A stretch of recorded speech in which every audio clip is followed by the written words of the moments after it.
বাসা ভাই আতো দিন আতো ভাই আপনার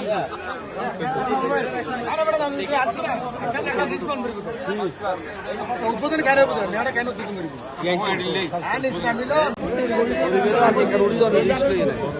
আমনে যাব না কমিশন দিতে ধরো না বাবু কমিশন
জুম দিয়ে রে মাথা তো টানি এই ইয়ার ক্যামেরাম্যান ওগুলো তো জুম দিয়ে টানি না ওই ভাই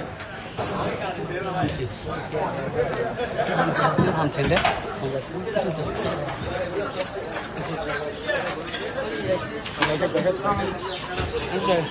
তো জয়সেবার হাস নাই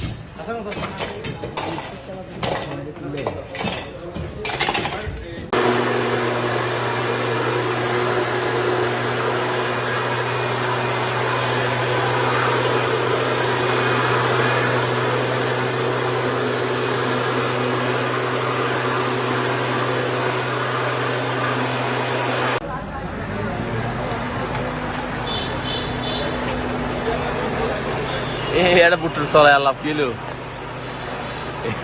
সিরিয়াস থাকা তো বন্ধ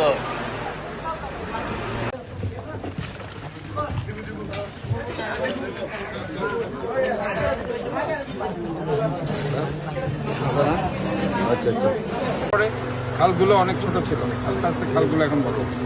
কাজে একদম যে কাজ করা হচ্ছে না এটা না, অনেক কাজ করার প্রেক্ষিতে কিন্তু আজকে কিন্তু বাকুলিয়াতে পানি উঠছে না।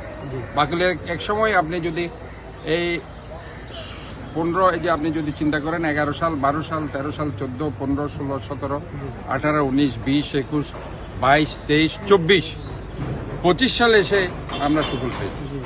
তাহলে 25 সালে ইনশাল্লাহ গত বছর 6 মাস বর্ষা হয়েছে, পানি কিন্তু কেউ দেখেনি। একসময় এখানে পানির নিচেই থাকতো সবাই, কারণ এটা আমার যেহেতু বাড়ি এখানে আমি নিজেই জানি। কাজে আমার মনে হয় এখানে ইনশাল্লাহ আরও ইমপ্রুভ হবে। এখন থেকে আমরা এই ময়লাগুলো যদি অপসারণ করা হয়, মাটিগুলো এখানে পানি সঞ্চালন হবে এবং এখানে অলরেডি এটা কিন্তু অনেক প্রশস্ত করা হয়েছে, এটা খুব চিকন ছিল। তবে এখানে আমি যেটা উদ্বিগ্ন, এই যে এত বড় একটা বিল্ডিং এর মালিক, এখানে যদি তারা একটু স্পেস সরিয়ে এসে যদি বিল্ডিংটা করতো তাহলে সাধারণ মানুষ এদিকে হেঁটে যেতে পারতো। আজকে এখানে আমরা দেখতে পাচ্ছি তারা পুরো বিল্ডিংটা এখানে পুরো খালের পাশে নিয়ে চলে গেছে।